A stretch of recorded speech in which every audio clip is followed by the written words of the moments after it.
The broadcast is now starting. All attendees are in listen-only mode. Hello, everybody, and thanks for participating in CAPE's webinar, The Mystery of Payment Processing. We're going to be recording this, and for audio clarity, we're going to keep everyone on mute until the presentation is completed. If you have questions, please ask them using the GoToMeeting webinar box. You can send a chat message to us, and at the end of the call, we'll read the questions and answer them at that time. To start with, before we get into the meat of the presentation, I wanted to show you this information. The person pictured is CAPE's smartest analyst, and even he is dumbfounded by what is presented on this slide. You can see 8 utilities whose card convenience fees paid by their customers range from free to some being free to $8.50 per payment, and everything in between. The objective of this webinar is to explain as concisely as we can how such a wide range can come to be and how these payments can be so disparate. So we'll get on to the meat of the outline of the presentation. We're going to cover types of payments accepted and payment cost by channels, cost variation complexities, whose fingers are in the payment pie. There are many mouths to feed, and we'll go over who those are. We'll recap the major card cost drivers, and you'll see why we're focused on cards to some extent in just a second. What's in store for the future, and where do you go from here? The 4 major channels that are used to pay businesses or governments or utilities, but a person-to-business payment are ACH, checks, debit cards, and credit cards. And you can see here that the cost of accepting a $200 payment ranges from a low on ACH of 0.05% of that $200 to 2.45% for accepting a credit card. And these are the costs absorbed by the merchants taking the payment. So there is definitely a desire to keep costs down, and debit cards and credit cards are by far the most expensive, especially led by credit cards.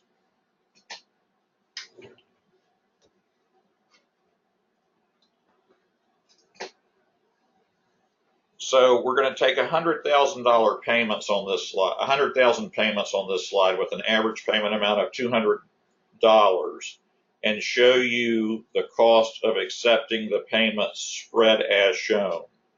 So we're showing 33,000 ACH transactions, 32,000 check transactions, 27,000 debit card transactions, and 8,000 credit card transactions. So to accept 33,000 ACH transactions cost $3,300, or 4.3% of the total cost of accepting all payments. Checks, next least expensive, 32,000 checks costing $9,600, almost 13% of the expenses. So right there, you've got 55% of the payments costing 17% of the cost of accepting them.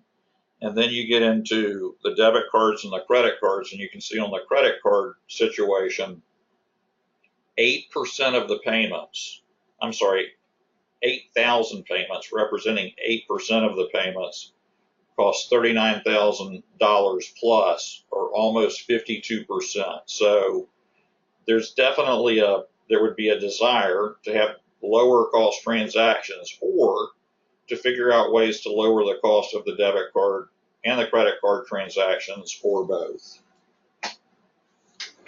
So why are card costs so variable? Well, as we just saw, debit cards versus credit cards, there's a big difference.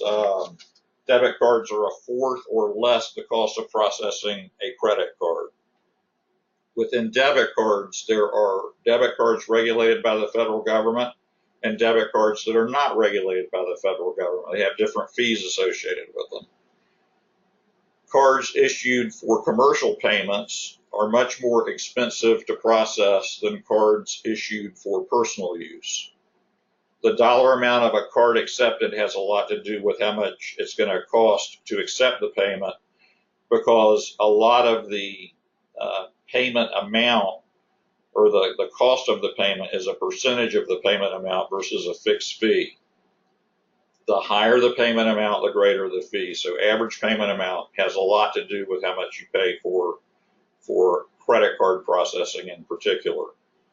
At CAPE, our biggest verticals are utilities, municipal government, state governments, county governments, any kind of agency government other than federal. And there are special programs for utilities who do not assess a card fee. They can lower their internal cost if they do away with assessing card fees. And for governmental entities, there are also special programs that enable them to both lower their cost internally and to offer options to their card paying citizens that are not available to any entities but government entities. So there are plenty of mouths to feed in the card payment business. And this is a pretty good depiction here of there's various groups, starting with the groups that issue cards. MasterCard and Visa do not issue their own cards. They put their brand on cards issued by banks. So banks accept the credit risk associated with Visa and MasterCard cards. Visa and MasterCard do not. On the contrary, Amex and Discover issue their own cards, and they receive fees for credit risk. The fees for these top two items are called interchange fees, which is a subject unto itself, but there are fees for credit risk, and they either go to card issuing banks or the two card brands. The card associations themselves receive processing fees. The four cards listed at the bottom there on the left, they all get fees just for processing the payments and assigning their brand to the payment. And third-party payment processors also get paid. Large organizations tend to outsource check processing to lockbox providers, ACH processing to either a third party or directly to their primary bank, and credit cards are very often outsourced to a third party payment processor. They all get paid, making card processing the most expensive way of accepting a payment. So the drivers that can be manipulated, if you will, that can be analyzed and reduced. Your debit versus credit card mix plays a major role in the cost of processing cards. The more debit cards you accept, the better. The more credit cards you accept, not so good. Debit cards are typically accepted for low dollar payments, $250 and under. And credit cards are typically used for higher amounts because people are borrowing the money when they pay with a credit card. As we discussed, the average payment amount received, very important. The single most expensive card to accept is American Express. Very expensive to accept American Express versus the other card brands. Commercial cards, these are cards issued to corporations, governments, any business or organization that enables individuals that work within that organization to pay using a commercial card. The fees associated with those cards are very expensive. Everything to do with card costs revolves around risk to some extent. When a person is present paying with a card, it is less risky and therefore less expensive than accepting a card online. Anybody could have your card online, and they would have your card number, they would have the expiration date, they would have the secret little code, and they can use your card to purchase things online. Online purchases by card are more expensive. I think everybody knows you can pay extra to get benefits on your cards in the form of rewards. And the more rewards that are paid to a cardholder, the more expensive they are for a merchant to accept. So analyzing reward card payments and figuring out ways to mitigate those costs, which do exist, are important. There are special programs that can be deployed for utilities and governments to lower costs, sometimes significantly. And merchant processors are the folks doing the grunt work on the back end of card processing. Some of them are more efficient than others, and by working with your merchant processor, you can lower the cost you're paying those folks as well. So what's in store for the future of payments? This is an article shown with the graph, the bar graph on the right. It's from 2012 through 2018, shows the cost of card payment processing going up. And this was associated with an article saying that they are raising their cost again. They have raised their cost again as of basically today. And that bar graph is going to, the 2019 bar is going to be much higher than the 2018 bar. So you've got to take steps to get your card cost under control. The other thing that is definitely in store for the future is faster settling payments are emerging. They're already here on the person-to-person payment side, consumer-to-consumer payment side, Venmo, Zelle, those kind of providers. You can send money to your friends, family, pretty much instantly and cost effectively, and bypass a lot of the channels that we've been talking about in this presentation. I don't know if everyone's heard of push payments, but Visa has something called Visa Direct, MasterCard has something called MasterCard Send, and you can send money instantly using the recipient's debit card information. So unlike ACH that uses account-to-account information at a bank, you can use a person's debit card credentials and send them money that arrives instantly into their checking account via debit card. Same day ACH is being rolled out as we speak. There are costs associated with the faster payment types, and somebody's going to have to absorb those payment types. But in today's world, folks like to get their money quickly. They like to get everything quickly, if not instantly. So the convenience of getting your money right away is just around the corner. It's already here, consumer to consumer, person to person, and it is emerging into business to business. And it's already here also for business to individual as well. So a lot of changes are taking place. So our mission is to help people reduce their payment costs. We also help improve data security. And in everything we do, we try to improve the customer payment experience. That's very important to our clients. They not only want lower costs, they want tighter security. They also are very interested in the customer payment experience being improved. And a lot of the things we do make that happen. Interestingly, I really want you to focus on the last line of this slide. We accomplish our clients' objectives with or without issuing RFPs. And you might say, well, how do you do that? We have models that we use to identify cost saving opportunities. Again, whether it's lockbox, ACH, debit cards, credit cards, we can help lower cost. And our models, we input customer client specific data into our models, and it identifies specific opportunities to reduce cost. We negotiate directly with existing service providers.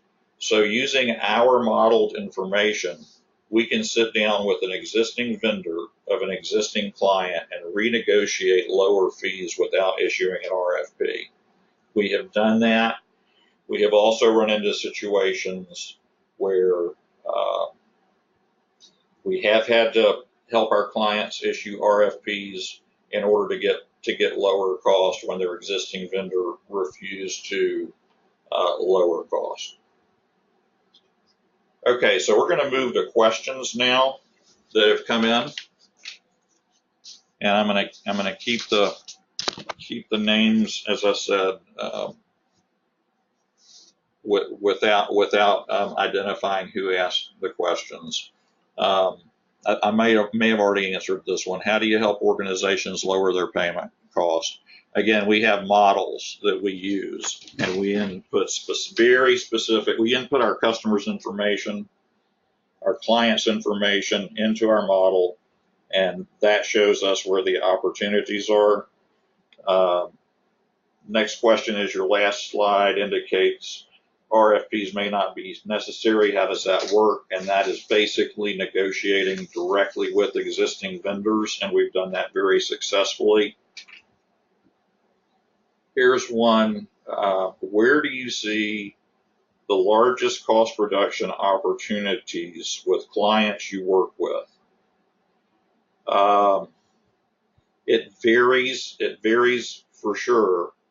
But one quick example is, do you accept Amex cards or not? Amex cards can be 30 or 40% more expensive to accept than other cards. A lot of governments and utilities elect not to accept Amex cards, and in Amex's defense, they are starting to negotiate finally and bring down their interchange fees and some of their other fees.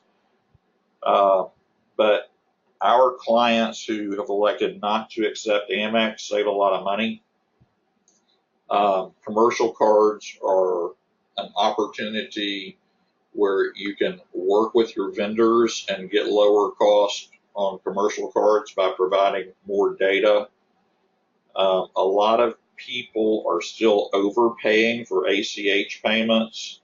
You saw in one of the earlier slides how inexpensive ACH payments are, and a lot of folks are still allowing their customers to pay convenience fees on ACH payments that are in line with credit card payments.